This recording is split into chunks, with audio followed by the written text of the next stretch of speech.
going analog here. Good evening, everyone. It's 6 o'clock. I'd like to call together this February 6th, 2024 Zoning Board of Appeals meeting. The first order of business is our approval of the agenda. Elizabeth, are there any late additions, modifications, or information that needs to be addressed? No changes. Given that, I'll take a motion and to approve the agenda. So move. Support. All those in favor indicate by saying aye. Aye. Any opposed? Moving along.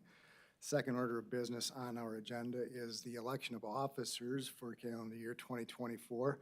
Currently, I serve as chair, Robin is vice chair, and Carl is secretary. Mike, would you like to take? I'm not trying to sell my position or endorse anybody others. Anybody comments, suggestions? I'll entertain a motion or discussion.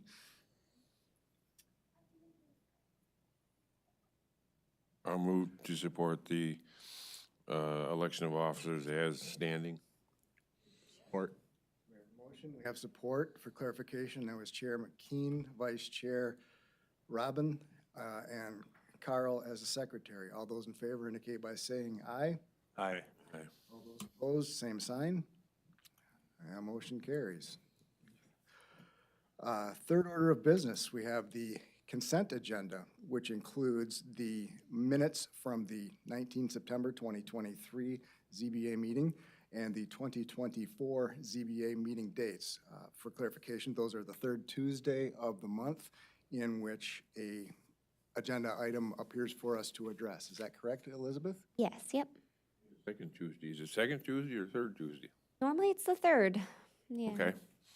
I think December is different because of Holidays? the holidays, but yeah. I'll entertain a motion for approval of the consent agenda. So move.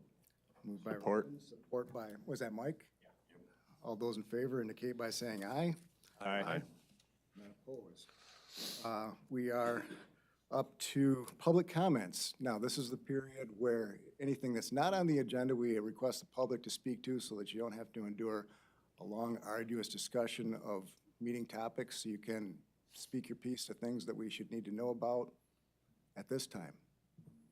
Going once, going twice. Public comments is closed. Now we're on to our fifth item, business item of the agenda. We have an application for a variance request. Carl, would you please read the application for us? Property information, owner applicant Dave and Michelle Longfield. Property address 6786 Cuts Hill Drive Northeast. Parcel number 411013101002. Lot size approximately 0.32 acres. Zoning R1B residential. Zoning ordinance sections, section 905, section 301E1, section 301E3. Thank you. Given that information, there is a variance there. I'm given to understand 4 variances that are being requested. A 10-foot variance for a rear yard setback for section 905. A 10-foot variance for minimum corner yard setback, section 9.05. A variance in the accessory building allowance and combined square footage of total accessory buildings. So given that this is a public hearing, we would like to open the meeting to the public for any comments that the public may wish to share.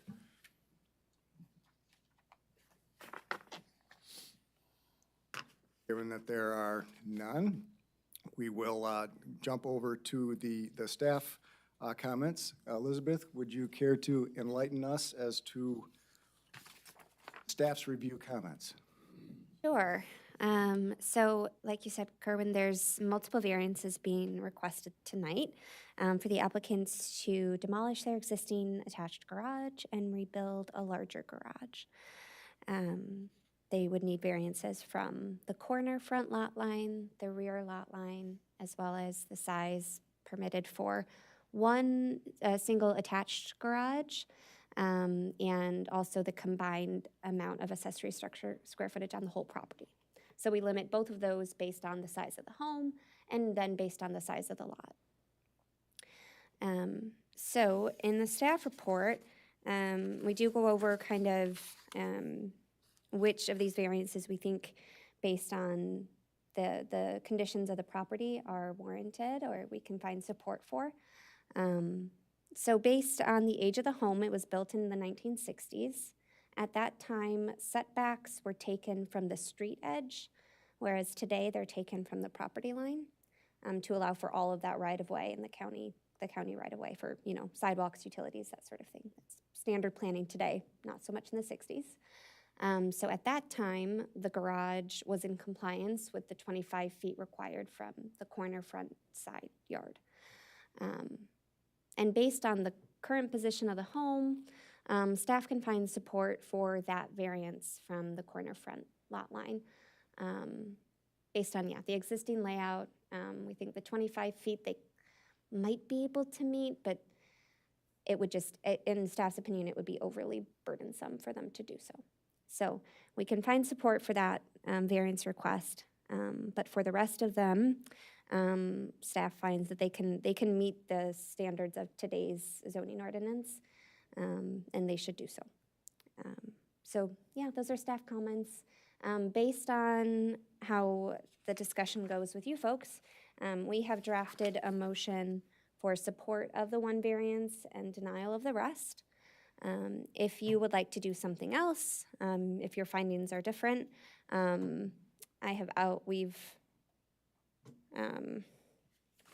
we can certainly help draft those motions, and you can approve them in any order that you see fit. Any amount of them, none of them, some of them, whatever you want to do. So, A clarification for me, we can Sure. package them as books for approval, denial. We don't need to act on each one separately. correct. Thank you. Sure. Is there someone, is an applicant here to speak to the case? Please step to the microphone and provide your take on the situation, sir. The take on it? Your understanding, any compelling evidence, information to your cause. Do I got to speak into this thing? Yes. Yep. Okay. Probably being broadcast on live TV, is that correct? Oh, so that, Yes, actually. that makes me feel much better. Well, for the 6 of us that are watching, and including our spouses, so don't worry about it. You're trying to get me nervous, aren't you? Right. Go ahead. Okay. My name is Dave Longfield. Obviously, I'm the one that wants the variances for this proposed garage. I'm here with my wife, Michelle, and my son, Jeff, and I brought some friends with me too. So, yes, how it all started out, I want to first thank Elizabeth and Peter, because without those two, navigating all this stuff would have been pretty tough, because going a dozen trips in and out of this office to try to figure out what I can and can't do, it was tough for me, because there's a lot of stuff that we had to kind of go through, obviously with 4 variances. So anyway, a little bit of a backstory. We moved into this house in 2022 to help care for my dad. We were 27 years in the city of Rockford, where our son stays now. We still own that house. And when you get 27 years worth of stuff, it kind of piles up.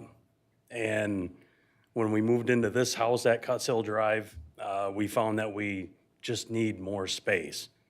The garage over there at the other house on Lincoln Street in Rockford was bigger than this one is, and it just flat out wasn't enough space. So this is part of the reason why we are wanting to expand this garage. Some of the parts of the garage, as Elizabeth stated, it was built in 1961, and I don't think it was probably built to great standards. So the floor is uneven. There's a lot of things with the cement that are bad. And that all played a part into us kind of needing to upgrade, in our opinion. So that's kind of where we were at. The size of the garage, we know that it is a little bit bigger than what is allowed. We do have 3 vehicles, so that, putting them in the garage is kind of important to us. Don't like having vehicles outside as it is now, because one of the vehicles is outside and don't really care for that. So that is just, again, another small piece of why we'd like to do this. And let me read a little bit of one of the variances was with the 40-foot back lot line, which is supposed to be 40 feet. With our plan, it would be 30 feet. That same back lot line would be my neighbor's side lot line, and his structure is 20 feet from this exact same lot line. That seems a little bit different because of being a corner lot, and that being my back lot line, which is, again, this is all stuff that I learned from Elizabeth and Peter. I did not know any of this going into this. So I was kind of hoping that there would be a little bit of leniency there, with that part of it. The front yard corner lot line, where I have to be 25 feet from the property line. The existing garage is kind of non-compliance, or not in compliance right now. My thought, I guess, was really if we were gonna rebuild another garage, and if it's on the same line of the front of the garage where it is now, it really wasn't gonna affect a whole lot of anything. That was just, of course, in my opinion. That I'm sure the township has a different stance with a rebuild of a structure like that. The square footage, which is one of the other variances, it is large. It's actually equal to the size of the house. It's a smaller house, and we think of our garage as an extension of the house, especially with something somewhat small. So we kind of spend a lot of time, I spend a lot of time out in the garage, so it is kind of important to me personally. And that's basically my stance on everything. Obviously, I'm here to learn as well, what you guys are thinking, what your thoughts are on this. I think I kind of see, reading through the community development paper that we got sent to us about this appeals meeting, I learned a lot more as well. So I don't know the process of what we do now, but just let me have it. It's fire. Not a dialogue and beat on Dave party here. Yeah. If you're all set, you can have return your seats. He said you can have a seat if you're done. What? If you're done, you can have a seat. Oh, all right. Yeah, my hearing's awesome. Huh? Yeah, I know the feeling. Did you guys receive, the emails from any neighbors? Okay, I just wanted to make sure you had that, because I printed out the one that showed copy. In the evaluation of any variance, we are trying to determine the practical difficulties that the zoning ordinance, the rules that are applied to various zones, neighborhoods, and areas, to look for inconsistencies in how these rules interpreted literally apply to your property. Corner lots, for example, they've got some nuances. Hey, my backyard, your side yard, where's the love in that? How do we get treated equitably for just having 2 frontages? Other things that come into play that we evaluate topographic issues. Yeah, my lot is suitably sized, but what doesn't show up on the paper is that it's a mountain, or it's a valley, or it's half underwater, those types of things. And we look to bend the law to facilitate your specific discrete use. And it doesn't apply just to you, it applies to that property. It runs with the land in perpetuity or until a subsequent board evaluates changes again. So there are 5 metrics that we look at: the unique features, whether or not the situation that's attempting to be resolved is self-created. Are the rules that we have in the form of zoning unnecessarily burdensome? Is it a substantial justice for the request that you're looking for? And would an ordinance amendment, changing the rules, address the situation more concisely and correctly? And so that's what we're tasked with doing. And being that we're 4 individuals, normally 5, we get sometimes 8 or 9 different opinions, because these issues aren't cut and dried necessarily for us as well. So that's what our mission is, that's what we're doing. And given that, we deliberate among ourselves to see if we can enlighten, educate, and understand the situation in its entirety before we make any decisions that affect you. So given that, Mike, do you have any, I'll let you lead it off. Do you have any comments, questions, or issues that we can noodle through? No real questions. My tendency is always to try to give the property owner the benefit of the doubt as much as I can. I think the first variance with the corner front yard seems the most straightforward. The property was in compliance. You know, the goalpost got moved on you, frankly. So I don't feel like that's something that you should have to solve. The rear yard being your rear yard, but side yard for the adjacent property is chewing on that one a little bit. No, the others, the accessory total square footage and the square footage of the garage, having a little more trouble with as nice to have, which I'm sympathetic to, but I'm not completely convinced on, frankly. Thank you, Mike.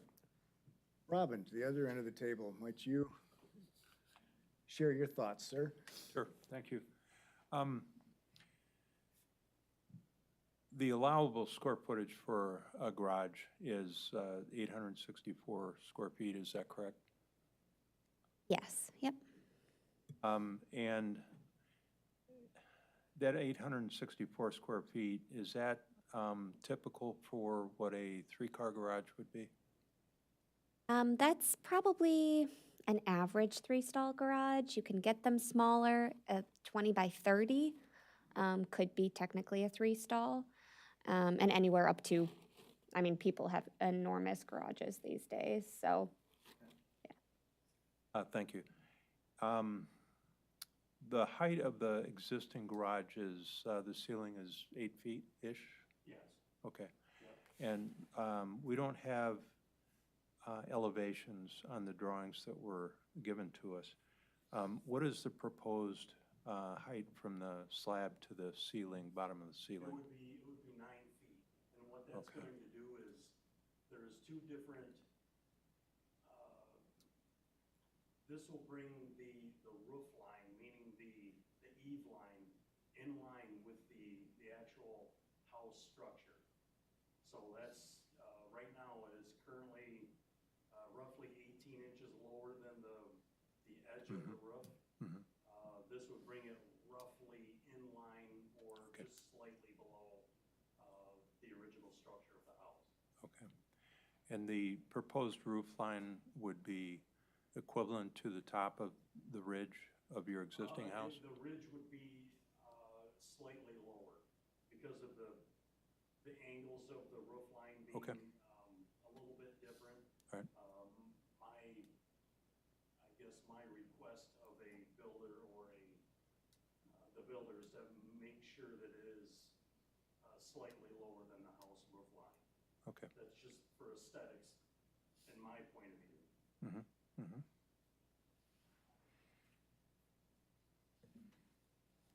That's all I had. Thank you, Robin. Carl?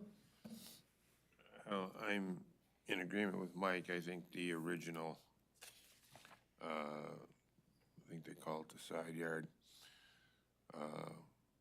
was moved by us, and to me, that's okay. My concern is a typical three-stall garage is 864 feet. And they're asking for 1,256. That's quite a substantial increase in size. And then combine that with the other variants they're asking for, where they go, the 1,256 and the 170 square foot shed are over the 1,200 total. I'm not particularly in favor of either one of those. To me, that's just a little too big for the size of the lot that we have and its location. I was just doing some math. If they were to cut back on the size of the garage, even if they made it 1,000 square feet, they may be able to meet the compliance on the setback requirements. Yeah, I'd have to see. I didn't lay that out, but it would meet the requirements for the overall square footage in the yard. So at this point, I think the 1,256 square foot for the garage standing by itself, I'm not in favor of. Thank you, Carl. I don't bring any additional comments which weren't expressed from you gentlemen to the table. It seems that there may be some potential to do some creative combination demolition modifications such that the second two variances can be mitigated or dealt with without a variance, fall in compliance with the zoning, provided that there were some leniency with the yard setbacks. And so if we were to vote hypothetically on 1 and 2, 4, and 3 and 4 against, that wouldn't necessarily cut you off at the knees for the potential for redevelopment, but would give you a more discrete path to get to yes without needing to address this board again. That might include removing shed or taking that square footage of shed and putting it towards the garage. And you can come back again, potentially, depending on how the board votes, and look at seeking a variance for whatever your heart's desire. But the staff gives a pretty good indication of what the art of possible might include. And they too are, again, looking at these 5 metrics that we are trying to evaluate and bring into compliance here. It's not what we'd like to see. I'd love to let you go at it. You know, there's a great opportunity to take a property and make it more valuable. And that's never going to hurt the neighborhood necessarily. But we still have to try to work with the neighborhood, the zoning, to try to make what you propose fit with what the law is. And so those are my comments. Given that, any more discussion that needs to be held among us? Carl said no. Mike? I don't think so. Robin? Elizabeth, the existing shed, is it impinging on, is there any setback requirements for the shed? So a shed under 200 square feet just has to be 3 feet from the property lines. So it looks like they're good. Under 200 square feet. Yeah.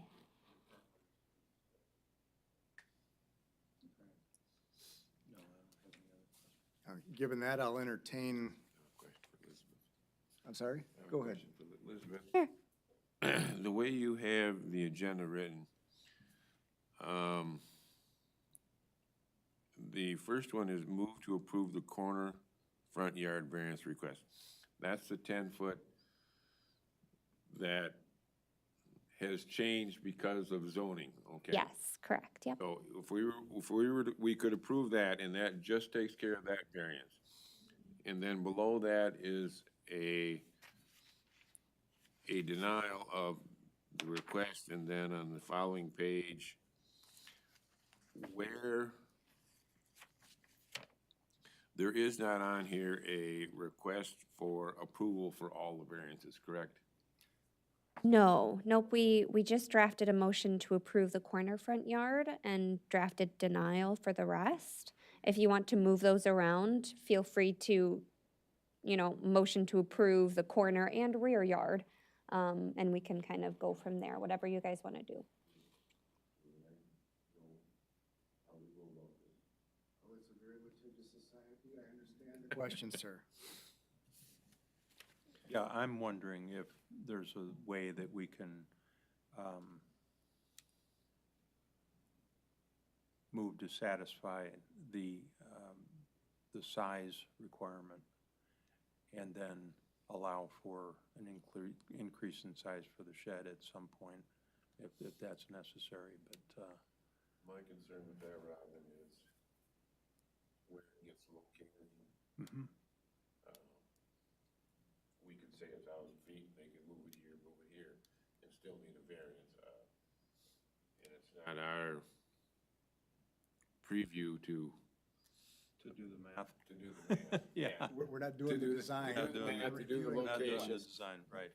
You know, if we can relay that to the owner that say, hey, if you were to do this and meet the setback requirements and Yep. physical things, you don't gotta come back to us and you're okay. Thank you. I don't wanna read all this, but I guess I have to, huh? If I Thank you. don't blink, I think technology even. Okay. I'll move to approve the corner front yard variance request. I move to approve the 10-foot variance from the minimum required corner front yard variance of 25 feet per section 9.05 based on the following findings of fact. The subject site was substandard narrowest for a corner lot in the R1B residential zone district. 2, the conditions of the existing house and garage placement are not self-created. 3, granting the variance would allow the owner reasonable use of the property for a permitted purpose. 4, the variance would provide substantial justice to the property owner. 5, the nature of the crest makes a text amendment undesirable. 6, the proposed corner front yard variance request is supported for those reasons set forth by members of the Zoning Board of Appeals as reflected in the entire record of this matter, including the meetings. Do we gotta do them both together, or can we do them separately? You should do them separately, yeah, but if you wanted, did you want to add anything, any other approvals? You have the motion for the front yard variance issued. Correct. I will support that. We have a motion, we have support. Support, yeah. And all those in favor indicate by saying aye. Aye. All those opposed? The motion carries. So we have approval of the 10-foot front yard variance. We still have 3 variances to remain. I'll entertain a motion to the treatment of those variances. I move to deny the following variance request. A 10-foot variance for a minimum required rear yard setback of 40 feet per section 9.05. A variance to permit a 1,256 square foot attached garage where a maximum of 864 square feet is permitted per section 3.01E1. A variance to permit a combined 1,426 square feet of accessory structure square footage, 1,256 square foot attached garage plus 170 square foot shed, where 1,200 square foot is the maximum permitted section per section 3.01E, based on the following findings of fact. The site does not have substandard lot area or depth that necessitates these variances. 2, the condition of the site and development circumstances are self-created to the request of a larger attached garage. The strict compliance with the zoning ordinance standards for rear yard and accessory building size is not necessarily burdensome. 4, granting the variance would not provide substantial justice to the property owner or to the surrounding property owners. 5, the nature of the request makes a text amendment undesirable. 6, the proposed variance requests are not supported for those reasons set forth by the members of the Zoning Board of Appeals as reflected in the entire record of this matter, including the meeting minutes. Thank you for the motion, Carl. Do we have support? Support. Thank you, Robin. All those in favor indicate by saying aye. Aye. Aye. Those opposed? The motion to deny the subsequent 3 variances has been rendered. Please don't take that as a direction not to pursue evaluation and renovations on the structure. You've got the variance for the front yard. That gives you a clean plate to start with, clean sheet of paper to start with there.